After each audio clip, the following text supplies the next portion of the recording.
बहन सनातन धर्म को मानने वाली रहती हैं, सभी को मेरा प्यार भरा राधे राधे। आज हम चर्चा करेंगे वट सावित्री व्रत की पूजा की। सभी भारत की माताएं ये बात जानती हैं कि वट वृक्ष की पूजा करने से सावित्री जो माँ है हमारी सबकी, जिन्होंने पति की सेवा कैसी होती है, पतिव्रत धर्म का पालन करने से क्या प्राप्त किया जा सकता है, इस चरित्र का दर्शन उन्होंने अपने जीवन में कराया। अगर हमारे मन में सत्यता हो, हमारे मन में निष्ठा हो, तो हम क्या नहीं प्राप्त कर सकते। हम लोग अपना जीवन ही बदल सकते हैं।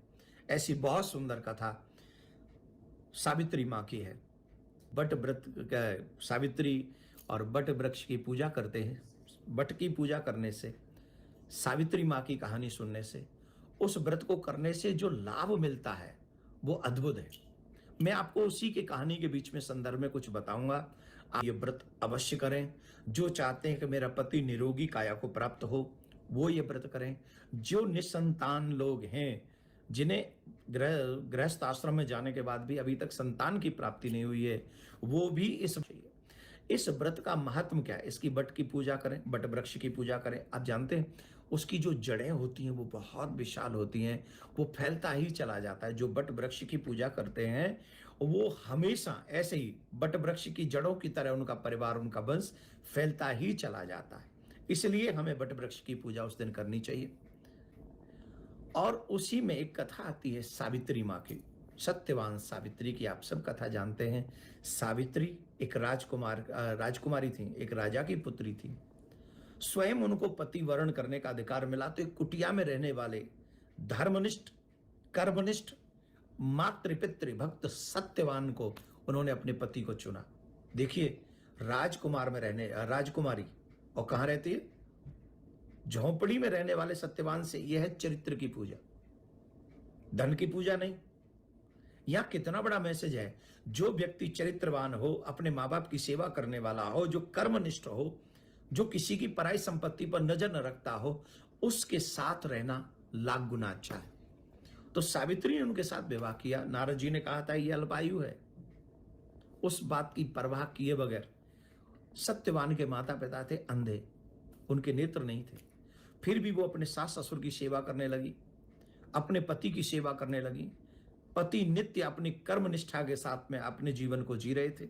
एक दिन वो लकड़ी काटने के लिए गए और वो लकड़ी काटते हुए वृक्ष से मूर्छित हो गए, गिर पड़े। उन सावित्री ने उनको अपनी गोद में रख लिया, उनके सर को, और उनका सर सहलाने लगी। इतने में सामने यमराज आ गए और यमराज ने कहा कि आज इसका अंतिम दिन है, इसे मैं अपने साथ लेके जाऊंगा। सावित्री ने कहा नो प्रॉब्लम, आप लेके जाइए, लेकिन मैं भी इनके साथ चलूंगी। अरे ऐसे कैसे चलोगी, समय इसका कंप्लीट हुआ। बोले मैं पतिव्रता स्त्री, अपने पति को एक क्षण नहीं छोड़ सकती, आप लेके चलिए, मुझे भी आपके साथ चलना है। सावित्री यमराज जी के साथ चलने लगी। कुछ देर गई तो यमराज कहे भाई देखो, हम तुमसे ऐसा नहीं चाहते, ये नियम के विरुद्ध है, तो हमसे कोई वरदान मांग लो। बोले ठीक है, मेरे बूढ़े सास ससुर के नेत्र आ जाएं। बोले ये मस्त। यमराज फिर आगे चलने लगे। फिर यमराज ने कहा सावित्री से कि भाई आप वरदान मांग लो पर यहां से लौट जाओ। बोले वरदान देना है तो मेरे सास ससुर का जो खोया हुआ राज्य है वो वापस मिल जाए। बोले ये मस्त। यमराज फिर आगे चलने लगे, सावित्री फिर पीछे चलने लगी। सावित्री जब पीछे चलने लगी तो यमराज ने कहा अब क्या हुआ, अब तो तुम्हें वापस जाना चाहिए, एक और वरदान मांग लो। बोले ठीक है, आप देना चाहते हो तो दे दीजिए, मैं 100 बच्चों की मां बनूं, ऐसा आशीर्वाद मुझे दीजिए, ऐसा वरदान दीजिए। यमराज थोड़े ऐसे ने थोड़े से क्रोध से में आ जाते हैं, थोड़ा झुंझलाहट हो गई थी कि पीछा ही नहीं छोड़ रही है। तो ए मस्त, बिना सोचे समझे कह दिया ए मस्त। यमराज जाने लगे, फिर वो सावित्री पीछे पीछे आने लगी।